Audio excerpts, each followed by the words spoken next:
Tous.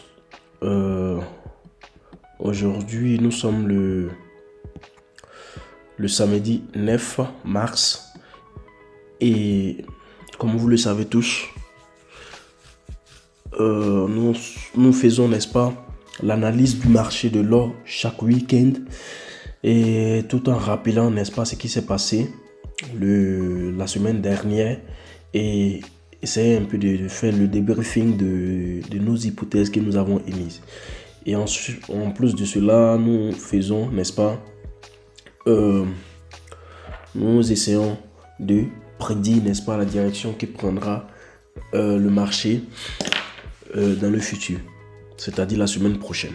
Alors, pour ceux qui sont déjà habitués à ma chaîne, pour ne pas trop me répéter, ils savent comment est-ce que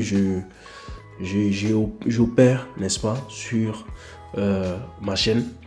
Et pour ceux qui viennent de nous prendre en marche, sachez que ces droites, n'est-ce pas, que vous voyez là sont des droites, n'est-ce pas, pour mieux expliquer, n'est-ce pas, aux uns et aux autres comment, n'est-ce pas, est-ce que ça fonctionne et à quel niveau nous sommes sur le marché.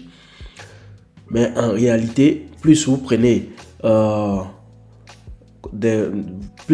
prenez la confiance en vous, vous aurez, n'est-ce pas, un graphique plus clair et avec moins de, n'est-ce pas, de dessins. Alors, comme vous le savez également, sur cette chaîne, je n'utilise pas, n'est-ce pas, des indicateurs pour expliquer, n'est-ce pas, mes entrées et mes hypothèses, tout simplement parce que je vais donner libre choix, n'est-ce pas, à tout un chacun d'abord de comprendre comment fonctionne, n'est-ce pas, le mouvement du marché. Et en plus de cela, à vous d'utiliser n'importe quel indicateur que vous voulez pourvu que vous trouvez, n'est-ce pas, votre entrée sniper.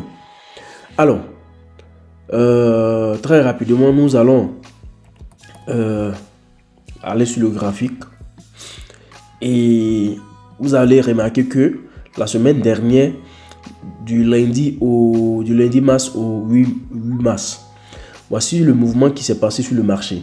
Donc ce mouvement, c'est un mouvement des hausses. Ok, donc en clair, la semaine du lundi 4 au vendredi 8 ça a été un mouvement de croissance pour la valeur de l'or, contrairement, n'est-ce pas, au dollar. Alors, très rapidement, je vais essayer d'expliquer un peu les droites que j'ai tracées. Alors, les deux droites que vous voyez ici, ok, les deux droites verticales que vous voyez en rouge ici, c'était juste pour délimiter, n'est-ce pas, la zone de la semaine. Et ceux qui déjà me suivent sur ma chaîne, ils le savent très bien. J'aime délimiter, n'est-ce pas, délimiter un peu la zone pour que vous puissiez comprendre mes explications. Donc, d'ici à là, c'est ce qui s'est passé la semaine passée. Ok.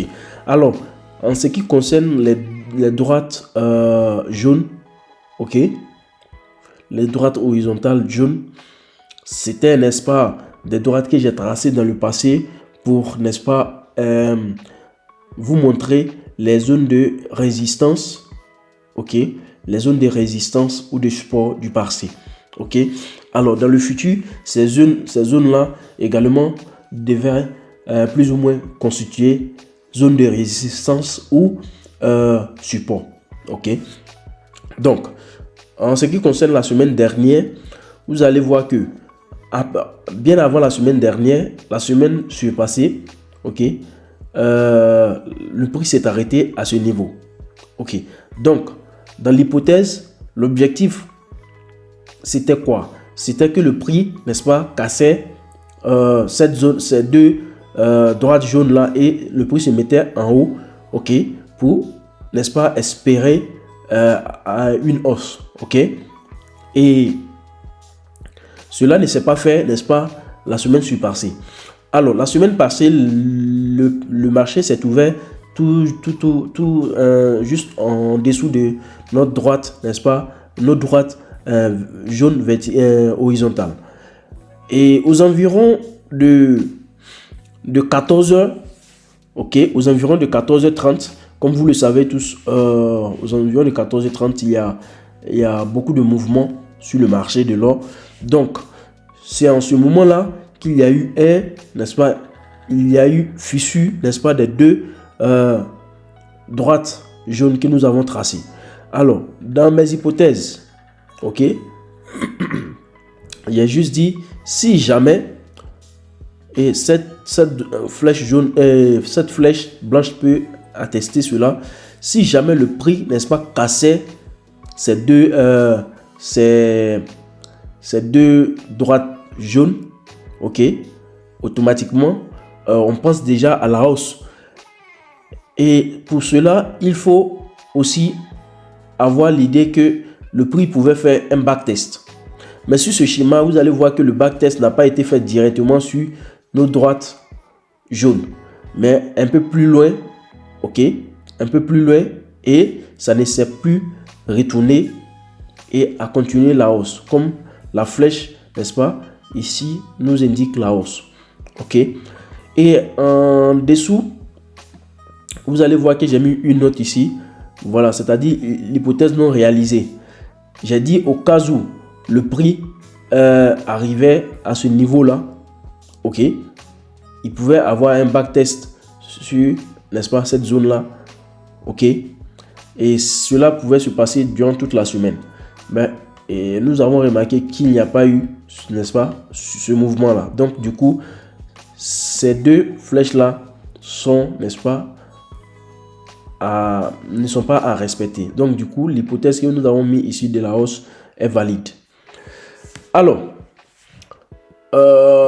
sans plus tarder, nous avons déjà parlé de la semaine dernière, ok?